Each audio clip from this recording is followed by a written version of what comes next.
Buckets. That's the name of my boat. Buckets.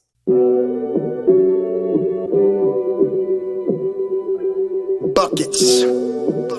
What we get. Not the only transfer we got from Florida. Keith Stone, too. Remember that. Everybody who watches his show on a regular basis knows my love of the stretch four. You know, we all make mistakes. He might have made one going to Tallahassee. Mercy if y'all don't know. Dribble to the left, cross over to the right. Hurricanes to the game, many buckets for the night. Matt with the pick and roll, Melissa with the give and go. Vish, alley-oop, hoodie girl dunking in the hole. Check the scoreboard, this what we fall for. Beat the gameplay, they want an encore. Yeah, overtime for another round. It's buckets out the buckets, baby. You're out of time. It's buckets. What it is, homie, it's buckets. Woo! We get buckets. Yeah, baby, buckets.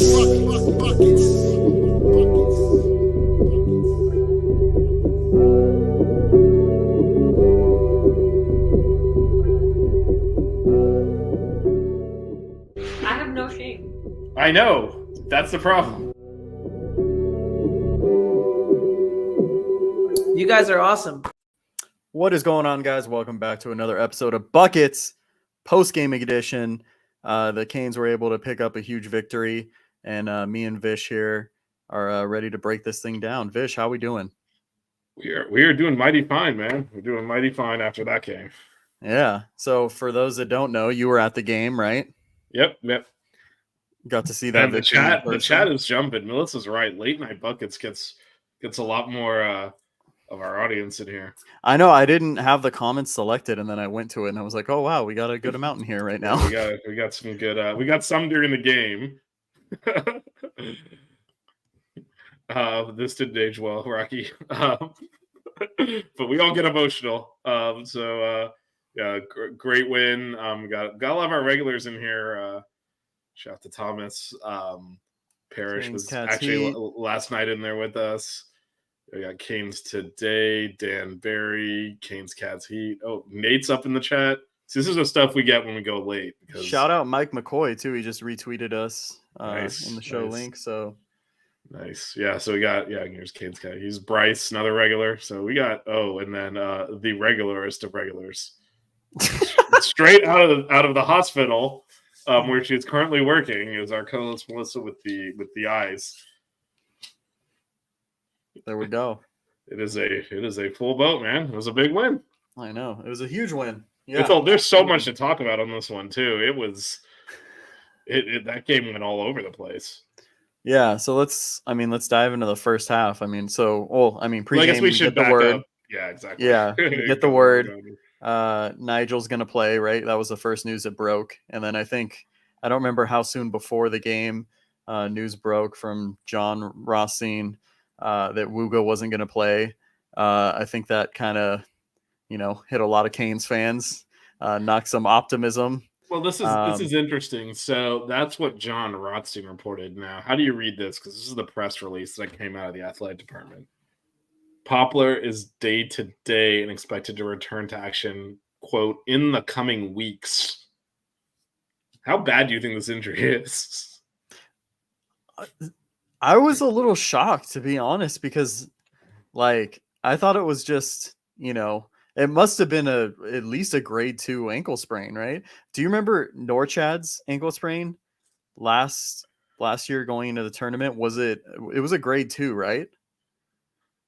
I want to say. I do not recall that. I don't recall exactly the level of it, but it looked like. And shout out to Eric Marrero who sent us a video from under the basket against North Florida, where you could kind of really see Wigga drop an F-bomb and then kind of hop off and then kind of return to his normal jogging and jog down the tunnel. So it didn't. I think based off of that, we were kind of thinking maybe not as bad, but obviously. Yeah, we were thinking, well, at least I was thinking he was going to play in this game. And then hearing the day-to-day and I expected him to play more so than Nigel, because Nigel, we weren't exactly sure what was going on there, but it went the other way. And yeah, it says day-to-day expect to return to action in the coming weeks. That is very vague. Yeah. I guess what I'm saying is I wouldn't necessarily count on him being on the court for Wake Forest on Saturday.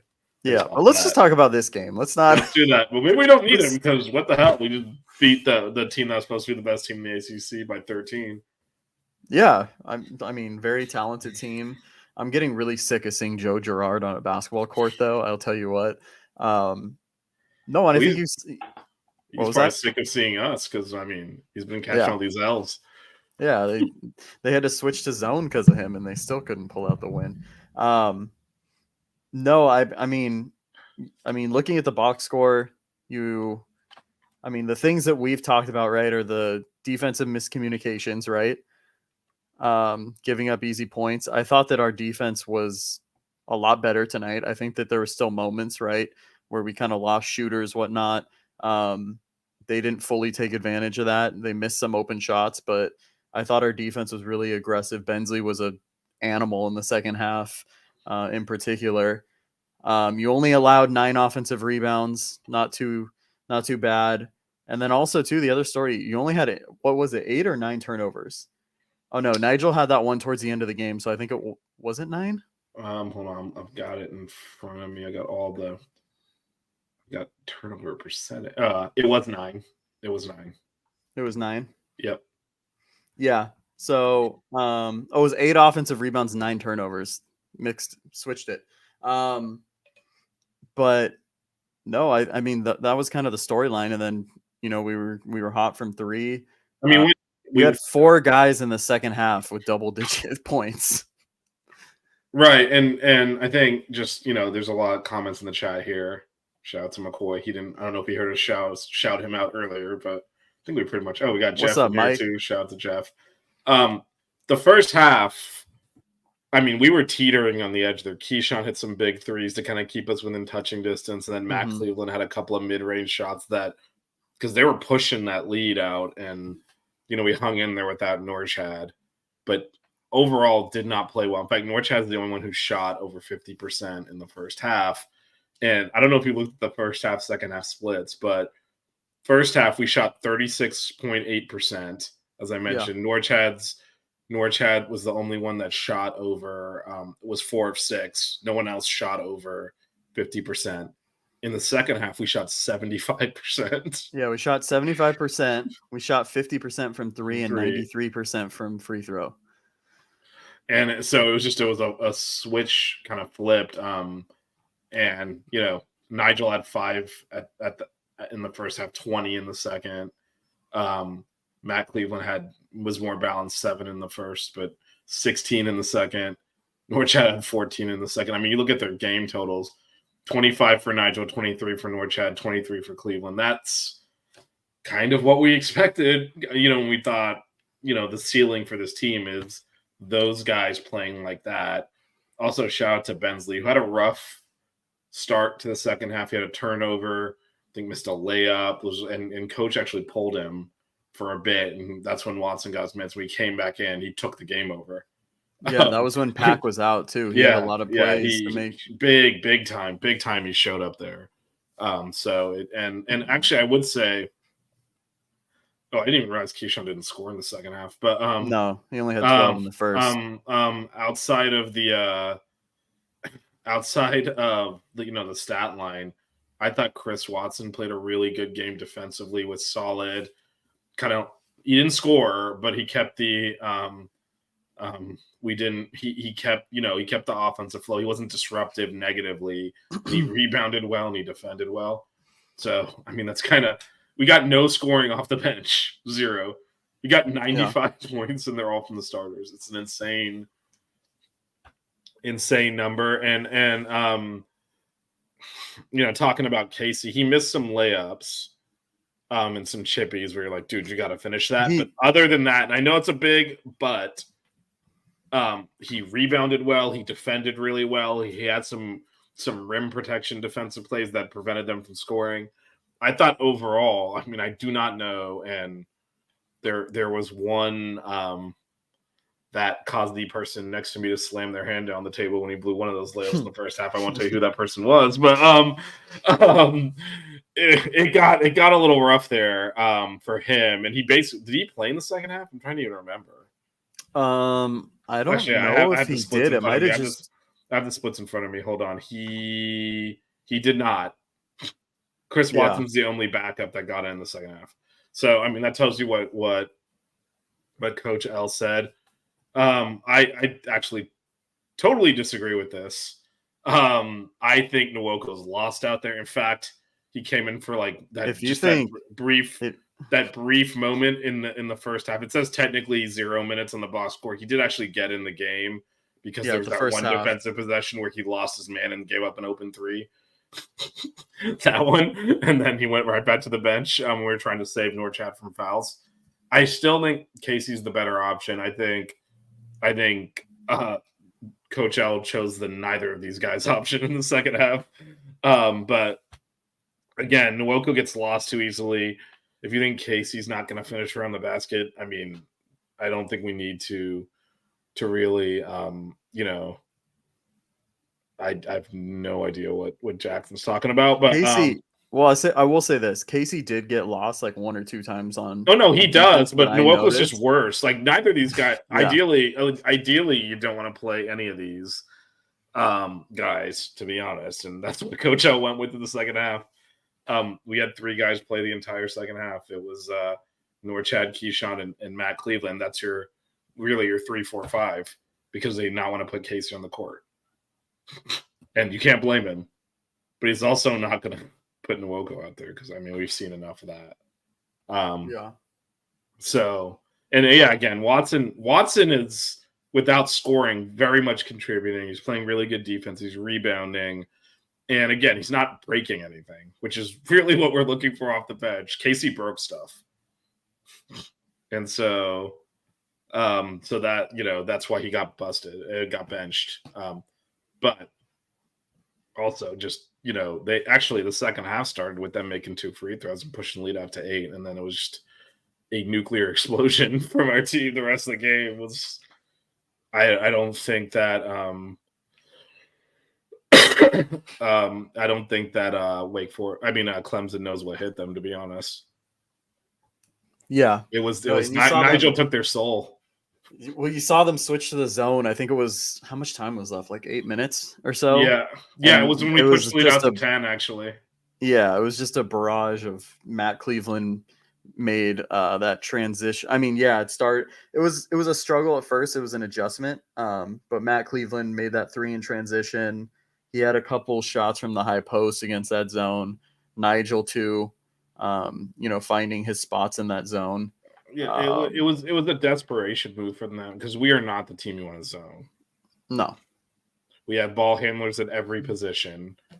And half of our team can pull up from the logo and hit jumpers. So it's just we're not a team you want to zone. We're actually a team you want to crowd and force into the mid range. And they just, we sliced and diced them. Yeah, I do think we utilize, because we did a good job at gathering defensive rebounds. I think the missed threes from them really got us going in transition as well. So, that defense led to offense. Well, that's another thing I did want to talk about was the balance on the rebounds. Our leading rebounders were Norchad and Bensley. Each had 6. Nigel had 5. Cleveland had 4. Keyshawn had 3. Watson had 3. AJ Casey had 2. I think it was pretty clear emphasis. You got a team rebound. Everyone's got to go get the ball.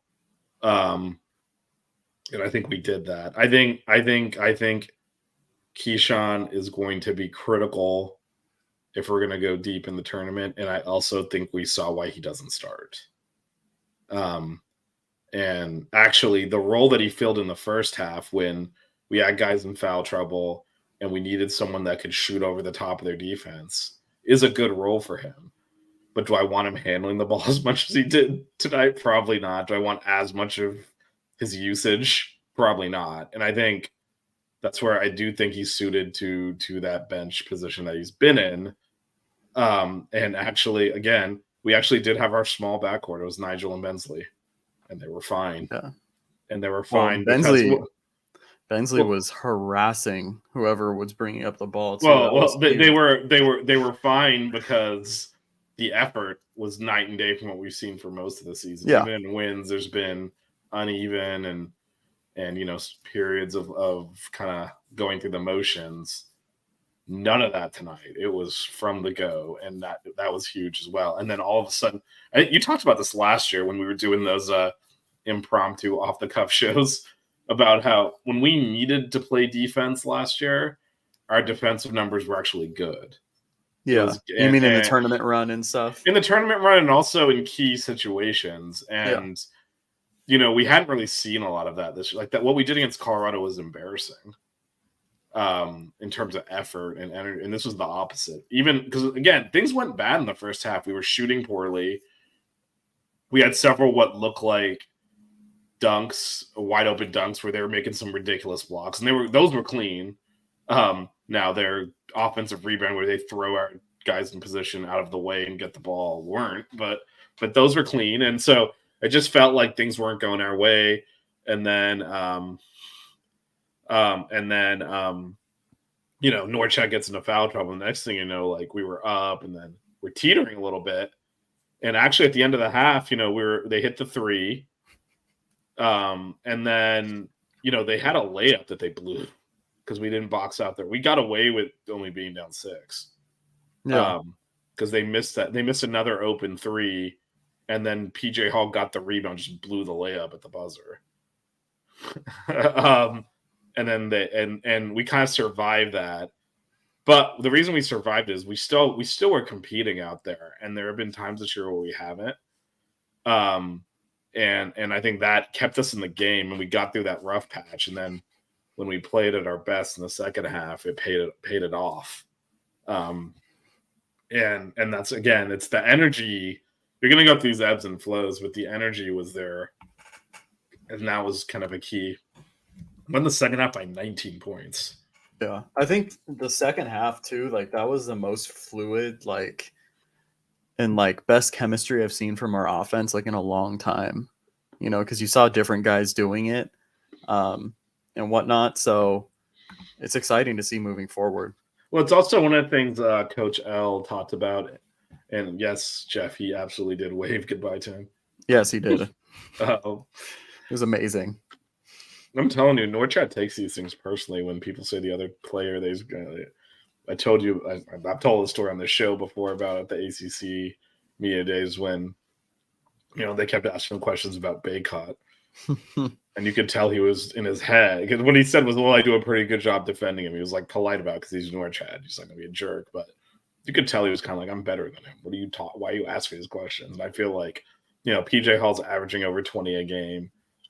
He's Clemson's best player, and I think Norchad rose that challenge. But that matchup, just from a basketball perspective, was so fun to watch. Those two guys are at the top of their game, and they were throwing punches back and forth. Those, like a heavyweight fight, and Norchad won by TKO, essentially. but PJ Hall got blows in too. It was a really good college basketball big man matchup where they both have different games. They can both play inside and outside, and they're both kind of showing it all off. And it was just like, all right, if you're gonna do that, I'm gonna come back at you. It was really fun to watch. Like I would enjoy watching if we weren't even involved in that game. Yeah, that 3 that PJ Hall drilled from the logo, I was like, are you kidding me? That was right at the beginning of the game. So I was like, yeah. oh boy. So he finished I think he had 7 of 13. Yeah, 17 points, 6 boards. He obviously only played 29 minutes because of foul trouble. Norchad 9 of 13, 23 points, 6 boards. He did win that battle, but it was a good battle. But to me, the two players that kind of hadn't necessarily been playing their best that really stepped up were Cleveland and Nigel. I thought that was the best game defensively that Matt Cleveland's played. Probably the other things Coach L talked about was because he was asked a question about how he compares to Jordan Miller, and he said, well, you're talking about Jordan Miller by the end of the Final Four run, not Jordan Miller when he showed up on campus where I had to bench him and he couldn't start every game because he was struggling to acclimate.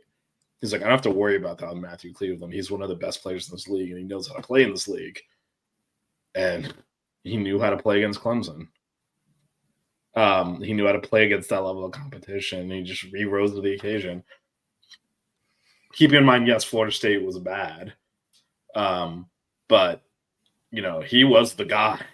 he's used to having to take on that responsibility of stepping on the court, knowing you have to score the points.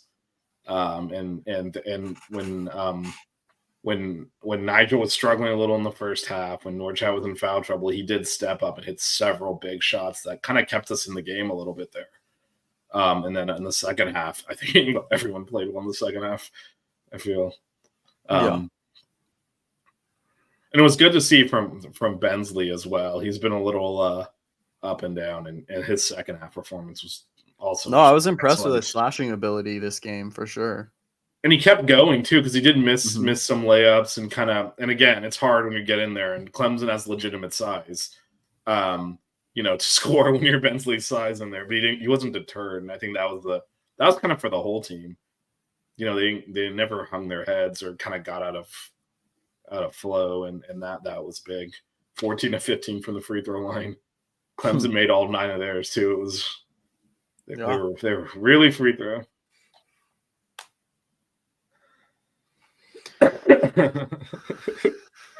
Well, I mean, there's more to come on that. He'll be able to eclipse that at some point.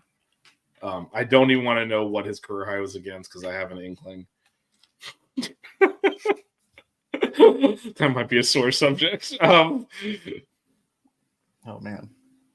But yeah, no, I still think so. Obviously, Wooga will come back at some point. We still have the big man backup question.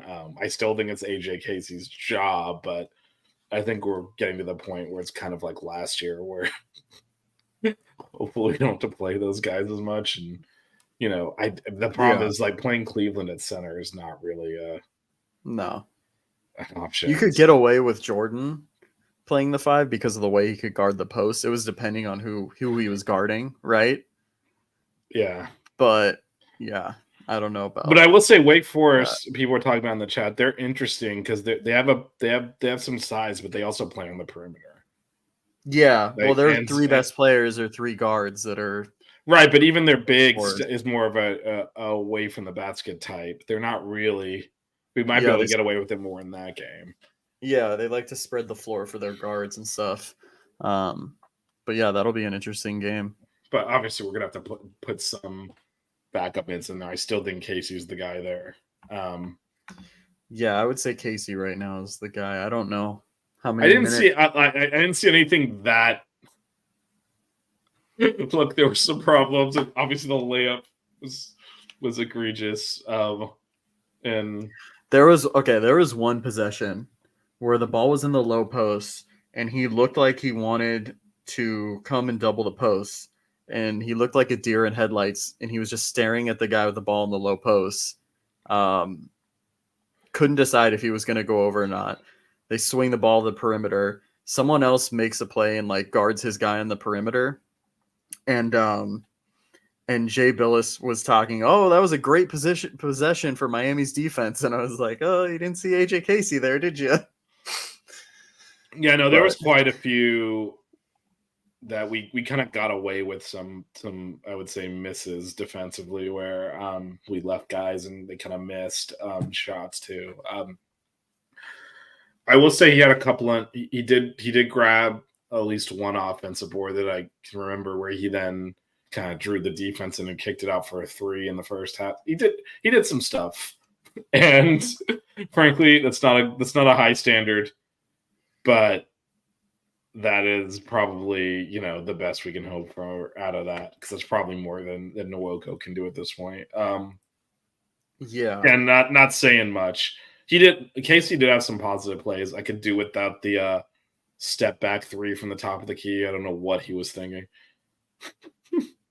It wasn't. It wasn't a step back. It was he took a jab step. And then, that's what it was. It was the jab step, and then he's like, and then he took a 3.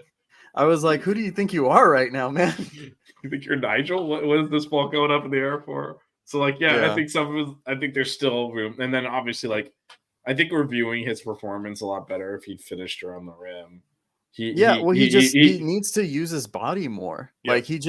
He shies away from contact instead of initiating it. That's the biggest thing. Yeah, and one of them he got blocked, I think, by Gerard on. Come on, dude. I think that was Norchad. Well, Was that Norchad got blocked. Norchad got blocked by Jerome. Norchad put the ball behind his head. Yeah, trying to dunk it. Yeah, yeah, Norchad got blocked by Gerard. I think Cleveland did too. But I think Cleveland more exposed the ball. Norchad was going for the flourish. I mean, AJ Casey could power dunk. I mean, Anthony Walker. Sorry. I was gonna say, wait, AJ Casey can? I'm assuming he physically can. We haven't seen it yet. No, but Anthony Walker would throw it down when he was alone with her. I mean, AJ Casey's a couple of finishes away from the rim from us saying solid minutes from him. Good job. Instead of like, I cannot believe he lost us 4 points. And I also do wonder because Norchad. I'm assuming part of the reason Norchad played the entire second half was, he wasn't in foul trouble and he he only finished with 31 minutes. So he hadn't played that much in the first half anyway. So like they were probably going to run him for a majority of the second half. In fact, at halftime, I tweeted out he needs to play the entire second half. I think part of that is certainly Casey's performance. I think part of it is we'd probably try to do that. Maybe would have gotten him a minute or two at one point if there was like a dead ball right before a timeout that was upcoming. But I don't think that Norchad necessarily. I don't think even if Casey had played well in the first half, I don't know how many minutes he's getting in the second half.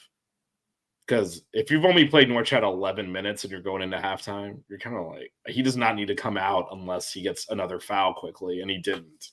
His third foul, I think he got very late in the. Let me ask you something. So that PJ Hall call, we talked about it. The one where they called a block because he kind of, I don't remember if he like fell back. I don't know what he was doing, but how do you think this game would have gone if Norchad would have picked up that foul? Oh, good question. Yeah, so for those that aren't aware, both he and PJ Hall had two fouls. I believe this was off an offensive rebound or some kind of a scramble play. I think I thought they both had. Oh no, PJ had 3. I think actually. No, they both had 2 at that time. Oh, this was the one that's kind of swung it.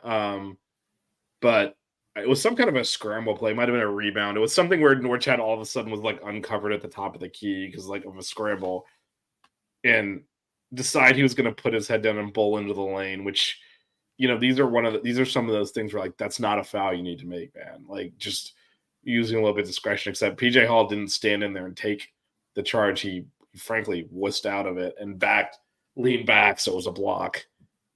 No, it was definitely a block, Jackson. Point is, all Norchad didn't cause the block with like quickness. PJ Hall did not stand in there and take it. He just and that was kind of he shifted. Yeah, he shifted because he didn't want to get. I mean, if I saw 6'7" muscle-bound Nicaraguan coming at me, I would be backing up too. But I'm not a D1 college basketball player, but he backed out of it. He didn't want to get hit, and it was definitely a block, but. If he stands in there and takes it, Norchad was not. He was going to bowl him over and get called for a charge. I mean, that's what he was in progress of doing, and he would have had 3 fouls instead of PJ Hall. And you know what? Frankly, I still think we would have won at that point just because Nigel was the one that was taking over the game, and he saw what happened. Who did Norchad set the screen on? Remember when they were bringing the ball up and he just completely destroyed someone? Yeah, I don't remember. That is why the play you you're call talking out about. Screens. Yeah, I felt bad for whoever didn't call out or for whoever got screened on that. That was Yeah, and so that was the potential kind of one of those pivot plays where if it goes the other way, like if he stands in there and takes it, like there's no way the official was going to call that anything but a block because it's clearly a block, but. I think Nigel's the one who swung this game. Oh, yeah. And I think as long as he was out there, they were in trouble. Well, I think everyone had their flashes too, but Nigel was, yeah.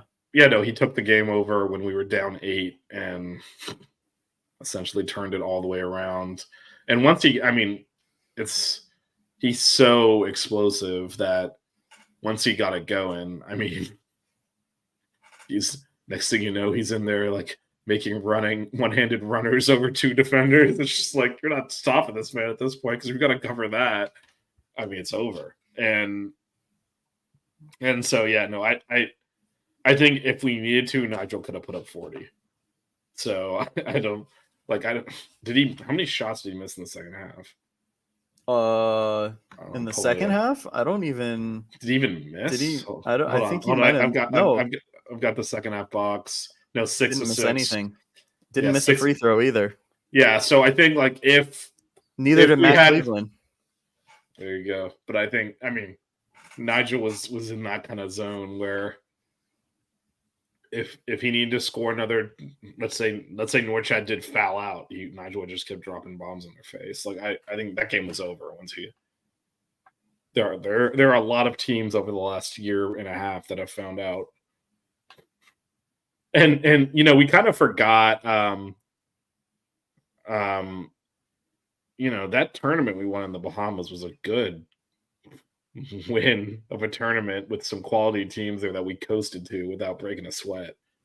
Like Providence was there. Providence is ranked. And one of the reasons we did that is because when Nigel gets going, we are almost impossible to beat. Because what are you going to do there? You have to pick someone up at half court. Because the rest of again, it's the same reason you can't play zone against us. Because everyone can handle the ball, including our center. And everyone can hit mid-range, and everyone can kind of score around the rim, at least for the starters. And keep in mind, again, Wogo didn't even play in this game. And so when Nigel's playing like that, you're kind of screwed. And, that's how we won that. I mean, he lit up Kansas State. Like, they couldn't do anything. What were they going to do? You can't defend us then. And, we obviously had a rough game against Kentucky and Colorado, and even some of the wins since then we didn't look great. Kind of forget was that out for 2 games. Couple of them. You kind of forget that how hard we are to guard when he's playing like he played tonight, and they didn't have any answers. That's why he put up 60 points, like in the second half. It's crazy. It's a crazy number, but it's because of him. Really, he's that good, and. We saw that tonight. So I think once he started getting it going, and he came out in the second half like intent on winning that game for us. And I don't think there was anything they could have done at that point that would have changed the outcome of the game. Yeah. And he also, we were talking before the game. He's never going to be like a lockdown defender. No, he was really good today. Positionally, he did a good job cutting off angles. There are a few driving. He caused a couple of turnovers by cutting off drives. I mean, our bench scoring is going to come from Keyshawn. Is where it's going to come from. Yeah. So, which is good. Again, I think if you look at the way actually. But could you imagine if we had Boogie Ellis on our team? The names? Oh my God. Boogie to Wooga. But I do think Keyshawn is going to have to provide the scoring off the bench, which is actually, if you look back to last year. Look, obviously we don't necessarily have anyone that you would rely on the way you relied on Zay last year, but. Other than Bensley, the bench was kind of like, I don't know what we're getting at any of these guys. And I would say Keyshawn's probably going to more consistently contribute than anyone, even including Bensley we had off the bench last year. We just got to get healthy. And I'm really happy with that Watson is getting the silver lining to these injuries we have. He's getting consistent run now, and he's really becoming a solid player for us. Yeah, he's not trying to do too much. He knows his role right now, right? If he look who's still around over here. I told her she should join from her phone, but she said there's other people in the room with her. Actually, to be honest, and Melissa, if you didn't see buckets last night, I actually backed off of this position before this game and said actually I would keep Bensley in the starting lineup, and this was based off of actually of going watching the press conference, the Zoom that I was in, and Bensley was one of Coach L, and then they had AJ Casey and then Bensley as the availability. And he was and they asked him about Keyshawn, and he was talking about how he's mentoring him and how he's like teaching him and he's getting better. And I'm like, you don't bench the mentor and start the mentee. And so I kind of backed off of Keyshawn should be starting, and I'm reinforced on that at this point. I like him coming in as a spark off the bench where he can frankly get his volume shots up because he shoots it every time he gets the ball pretty much. Well, can we say this though? Because he took a lot of shots in the first half, right? He didn't in the second. But we needed him to, right? No, we did, and that's actually almost reinforcing my point though. That's where I'm like, hey, he can do that off the bench. We're struggling a little bit. Hey, go out there and just do your thing, man. I know, but I'm just saying he made the adjustment and realized in the second half, hey, I'm going to feed these guys. He had like 4 assists in the second half or something. He should have had a couple more probably. Had some turnovers, but we don't have to talk about that. Yeah, I mean, again, he's a freshman. He's learning, and that's why I like him off the bench. I think he's a weapon off the bench. I think that when we extend him out, it was his 4 threes. He made 4 threes in the first half, and that's all he made.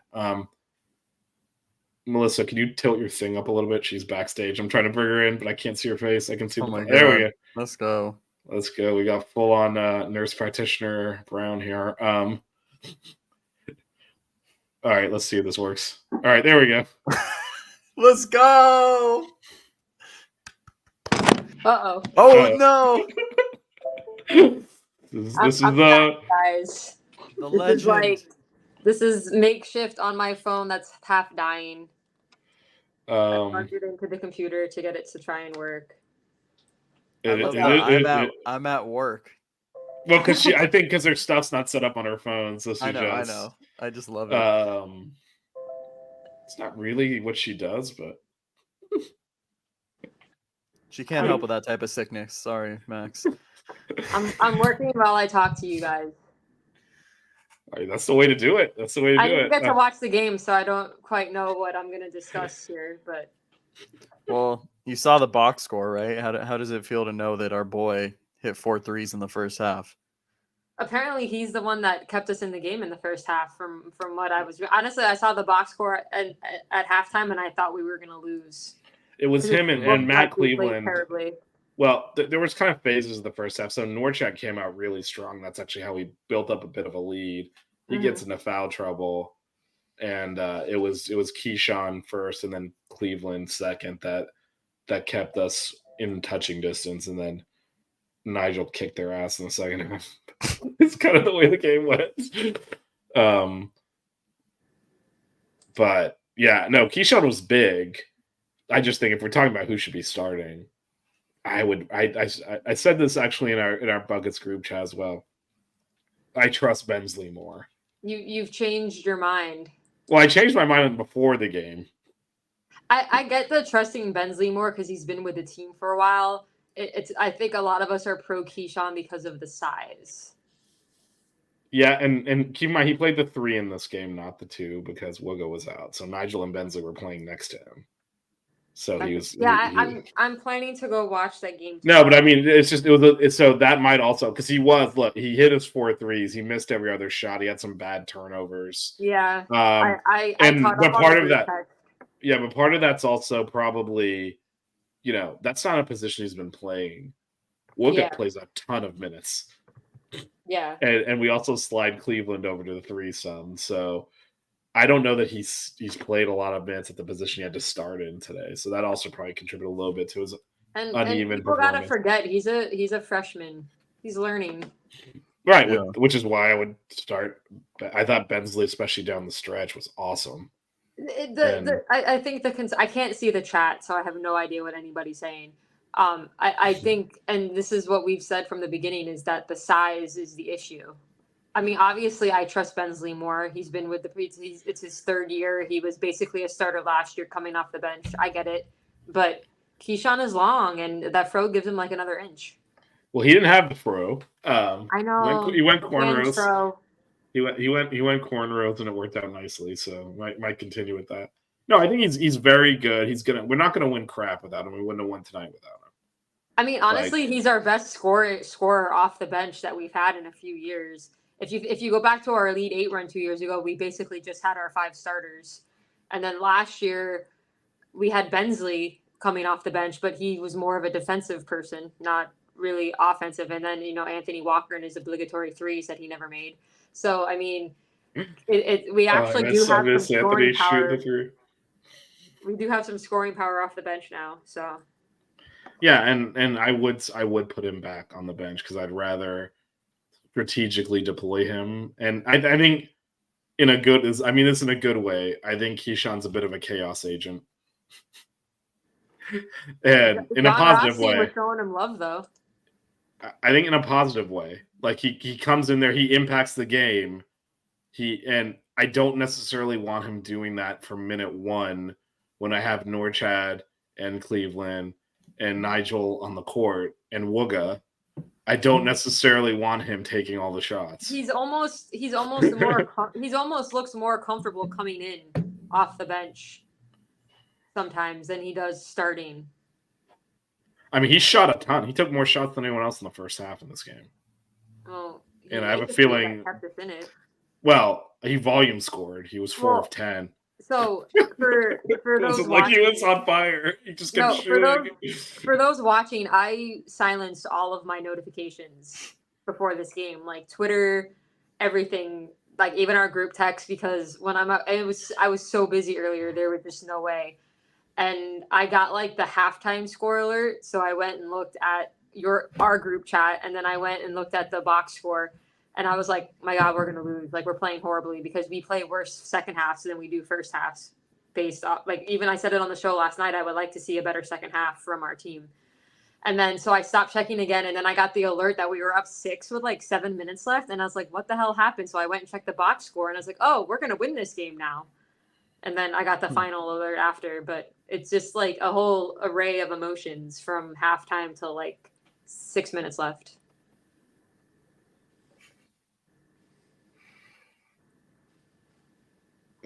Max is warning you not to check the Discord, so I already checked it. Why? What does it say? Don't check it. I'm streaming from my phone, so I can't look at it right now anyway without like having to. You just said somebody get hurt and go to the hospital, and you can be on the live show. Well, I'm not working. I'm not working the ER tonight. So you're only going to see me if you have to get admitted. So that would have to be a significant injury. Because I couldn't do this if I was working the ER tonight. There'd be no way. Well, we'll see if someone from Clemson's team shows up after Nigel took their soul. Is that a significant injury? Because he kicked their butt. Yeah, was it? The Canes Hoops posted on Instagram like the final, and I just wrote "pack your shit up and go home." Pack your shit I need my. Well, I mean, the one that I have says pack your shit up, your season's over, because that was what I was using in the tournament last year. Where is it? Jackson's usually the one posting all those memes and stuff. So I need a more versatile one, because Clemson's season's obviously not over and they're likely to be in the tournament. No, Clemson's a good team. They're a very good team. Figured out how to play the second half today. 60 points in the second half. It was. I forgot you can't see the comments. I have to show them all. We don't have a psych ward at this facility, so no psych ward here. I'm in the inpatient office currently. I do have a patient I'm supposed to go see, but I can go see them when they get up to the floor. I don't have to go to the ED to see them. You're saying acronyms that at least I have no idea what you just said, so. I have a patient that I need to go see, but I'll wait for them to go to their room upstairs to go see them instead of walking down. I've gotten a lot of steps in tonight. It's been busy. Well, at least it gave you something to occupy your time, so you're not like just refreshing the score every 2 minutes. I don't generally do that when I'm working because it's too stressful to not be able to watch. Well, this one would have been a fun. The first half was not great. I feel like the second half would have had me for the first 10 minutes standing in my living room. It happened very fast because they actually scored first in the second half and pushed the lead to 8, and then it was just again Nigel he'd had enough. There was one moment that they cut it. When was it? When they cut it to 6? Was that the smallest lead?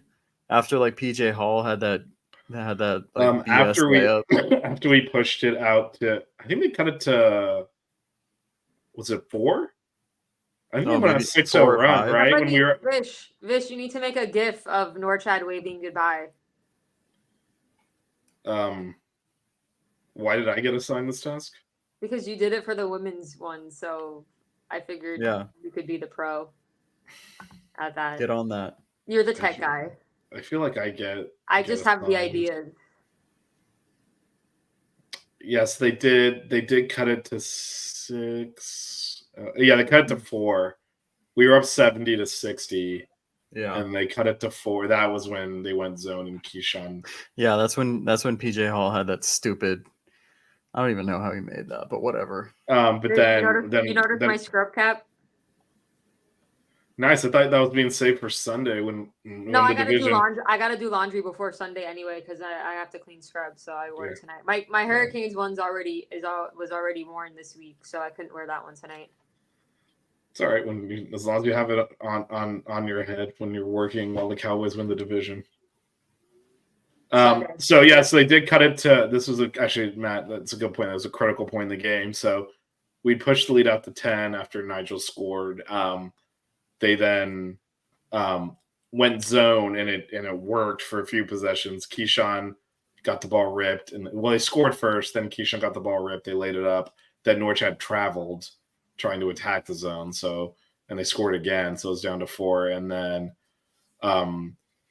again, Matthew Cleveland, huge night, hit a jumper. Bensley then had the and one where he missed the layup, missed a free throw. Only free throw that was missed by either team the entire game was that one. Yeah, well, that was big too, hitting the free throws at the end of the game because we had a bunch of them. But we don't have to worry about that as much. Well, I mean, 14-15 is good regardless. Then we hit another 3, and all of a sudden it was back up to 11. And Norchad staying out of foul trouble in the second half. Yeah, he got his third foul pretty late in the second half, which That's again huge. was huge. And he caused PJ Hall to foul out, no? Or he caused him to PJ Hall fouled out after he had to sit for a bit. I actually was really surprised at that 4-minute mark that they didn't come back with PJ Hall. He ended up coming back in and fouling out anyway, but I was like, dude, you're down. What was the march at that point? Must have been like 10. How do you not have your best player on the court?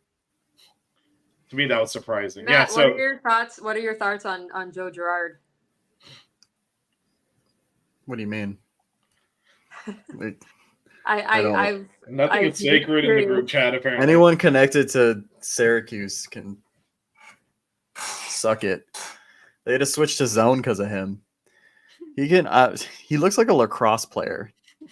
Like, in all honesty. No, I thought Nigel did a good job on him. I don't know why I can't stand that guy. Jackson said something about in our chat about him having a punchable face, and I completely he's like Mac Brown. He takes a punchable face. Yeah, I agree with Max too. He's a great shooter, but yeah, he took a lot of bad shots towards the end, especially. He jacked up a few threes that were super contested. He tried to shoot over Keyshawn a couple times too. Choked us, but yeah. And everyone knows my feeling. Yep, I agree with you, Canes Cats Heat. Can we pull it up so I can see it? That's about Coach Boeheim. We all know my feelings towards him. Well, you saw him. Where did you see him? Where you told him to have a good luck next season, even though he wasn't coaching? Wait, did you actually say that, or you thought it? No, I said that to him. No, he actually said it at NBA Summer League. Poor old senile guy too. He was like, "Oh yeah," and then he realized he's like, "Wait, I'm not coaching next season." Man, that's brutal. So just revisiting the previous point, though. So we were up 12 at the under 4 timeout, and they kept PJ. They had subbed him out because of foul trouble. They kept him out until there was 2 minutes and 47 seconds left. I don't understand what they were doing. That's there. really you just got to late roll the to try dice. and make a run. Well, you're already down 11. How do you have your best player on the court? Of course, he promptly came in and fouled out. But So still, Norchad looked disciplined on the defensive end in that second half. I mean, I didn't get to watch it, but obviously he didn't get that foul until late. Yeah, I think in the second half he looked like there was more of an adjustment made, because I felt like in the first half he kind of was, getting a little over aggressive on the seals that PJ Hall had and whatnot. And he was kind of playing too far up. He got roasted a couple of times where he got at the start spun and dunked in on his face. Yeah, but I think he made the adjustment, right? A lot of PJ Hall's points, I think. How many points did he have in the second half? Because I felt like it was off of maybe switches and stuff. Let me pull up the splits. I think he had he either had 7 or 10 because he had.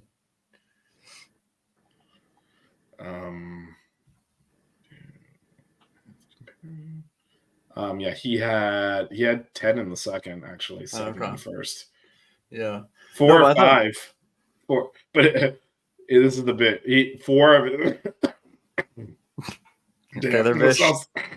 I'll see in a minute. 4 of his 5 fouls were in the second half. Oh wow! Wow. Yeah, you could tell the physicality that Norchad plays with really got to him and took him out of his game too. Norchad has a big giant muscle. That's why. Yeah. Did you see? There was a foul that he had on Norchad that Norchad was just backing him down, and he was like, "Oh, geez!" And so he just forearmed him, and it was when Norchad was turning to try to get a little hook off, and they called a foul. PJ Hall was complaining. Couldn't handle the strength, baby food. No, but that was a very fun matchup to watch. Would you guys say this is probably the most complete game we've played this season? Or do you still think it's North Florida? I mean, the competition's so different. Yeah. I would say against obviously had a subpar first half, but I would say against the competition we played, it was. Yeah. I mean, this is assuming that Clemson is not. But to be honest, too, this was the best second half we've played in I don't know how long. I mean, we scored 60 points. I said it on the show last night. I want to see us play a better second half. So they gave me a little New Year's treat by actually. Okay, yeah. Can we talk about this? Because you weren't at the game, Vish, but or you were at the game, Vish. You didn't see the TV feed. Can you post Bill's comment? I thought it was a Clemson fan. I saw a comment. Yeah, you told me about this. Then I saw people tweeting "hot Mike," but obviously I didn't know what was going on. Yeah. So I thought is that really happening?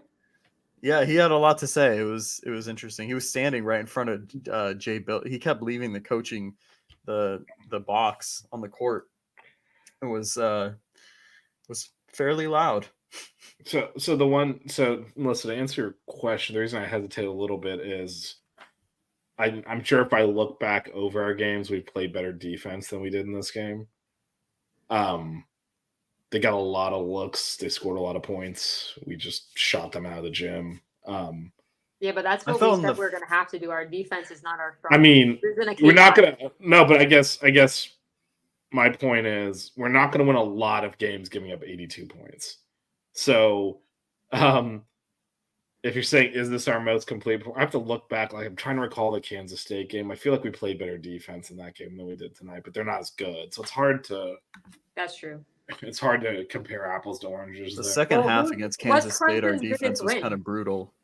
What's Clemson's biggest win this year? Who have they beat? Clemson? Yeah. They beat. I didn't do any research. I wasn't planning on being on the show.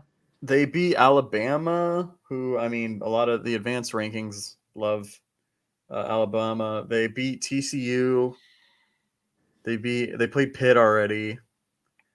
I know they beat UAB because I was watching that game. It was a decent mid-major, but I'm only referencing them.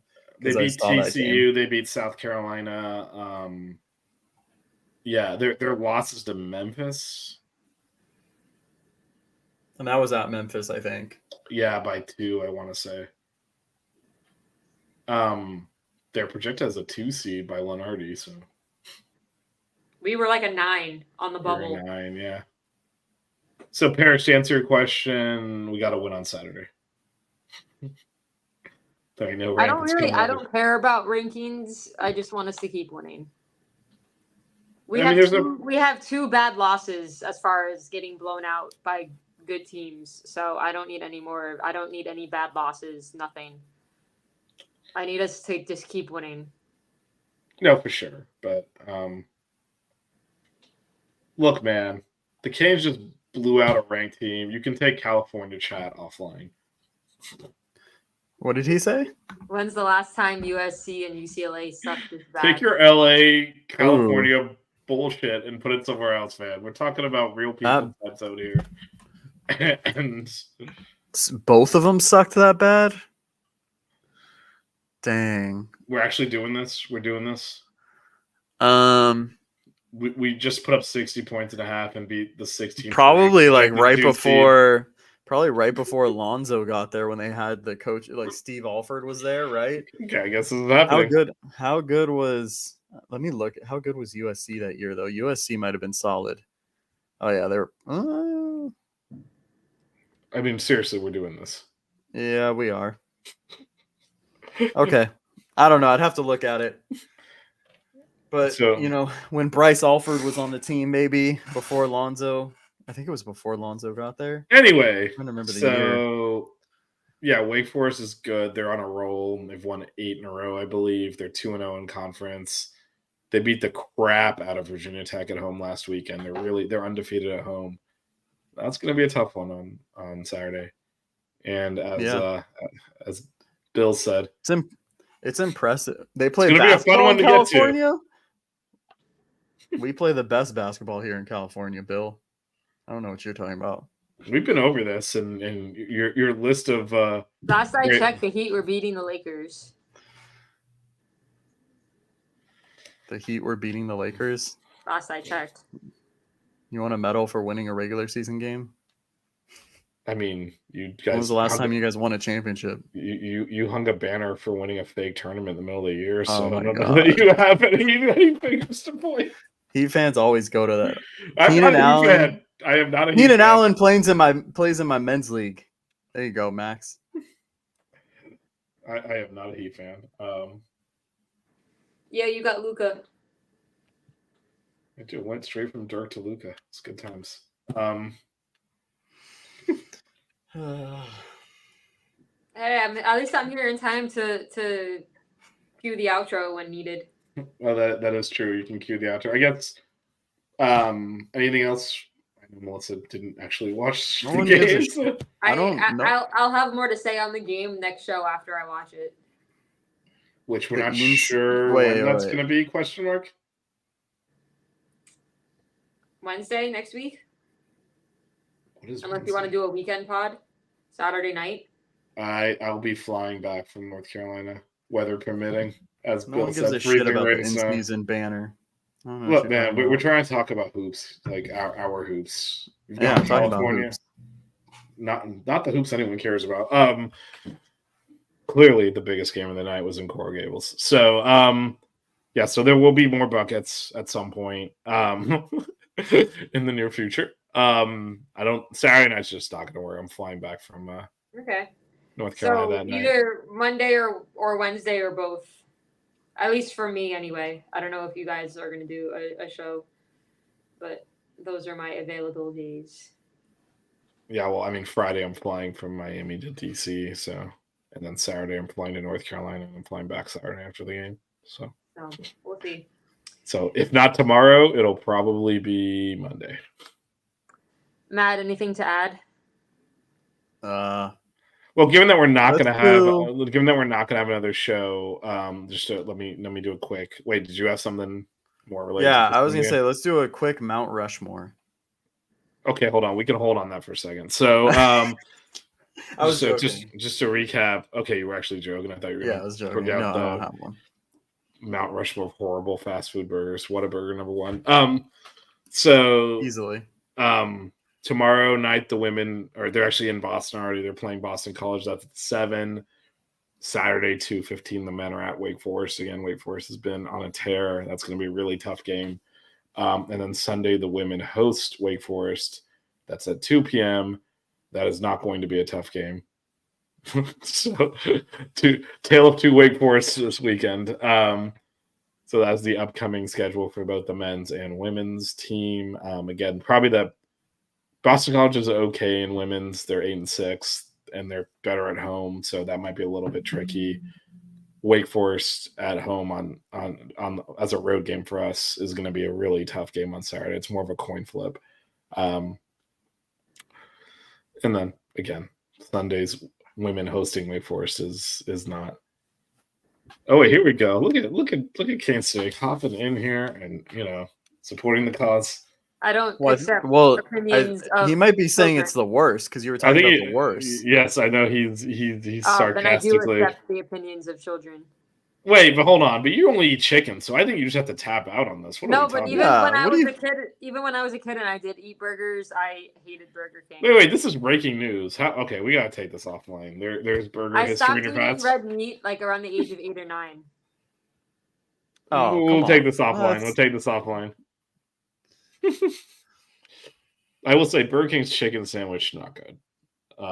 They have several of them. None of them are good.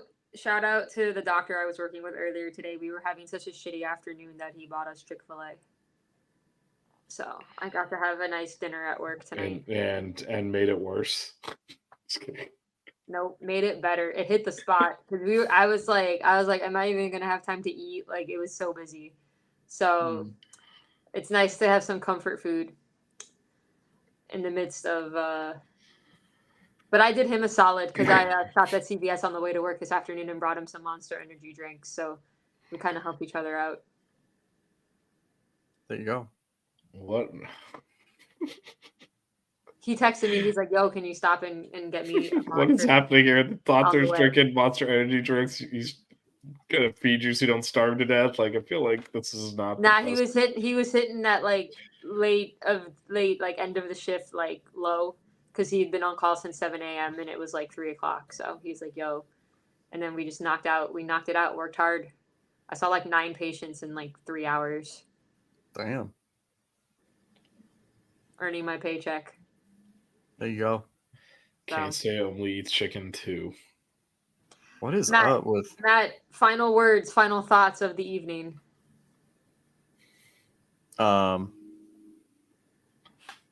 Enjoy your candy, Melissa. Should be. I gotta check the mail when I get home.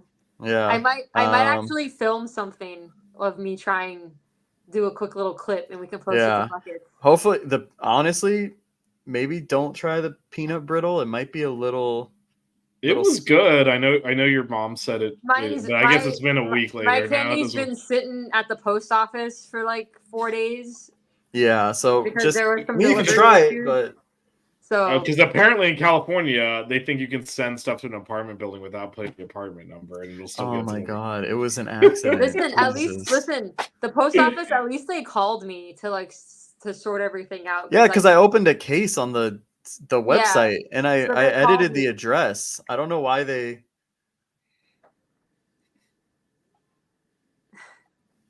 There you go, Max. Put in work. But yeah, so they called me and were like, "Hey, can we confirm this?" And so it should have been delivered today. But well, I think Matt, you checked the tracking, right? I checked the tracking. That's why you knew it was delivered. No, I mean today. Yeah. Oh, today. Yeah. Yeah. It said it was delivered. I got a notification. Okay. Yeah. I would if it hasn't, let me know. But it should. Yeah, it should be delivered. Yeah. Like I don't think he was guessing that. Hey, I think they. Yeah. The way he said that, I was like, okay, he knows it was delivered. Yeah. So it should be in your building. Okay. Yeah. We'll see. All right. Well, again, women tomorrow, 7 p.m. Check that out. And I will just say, reminder: Nigel Pack is very good at basketball. Bring back the fro.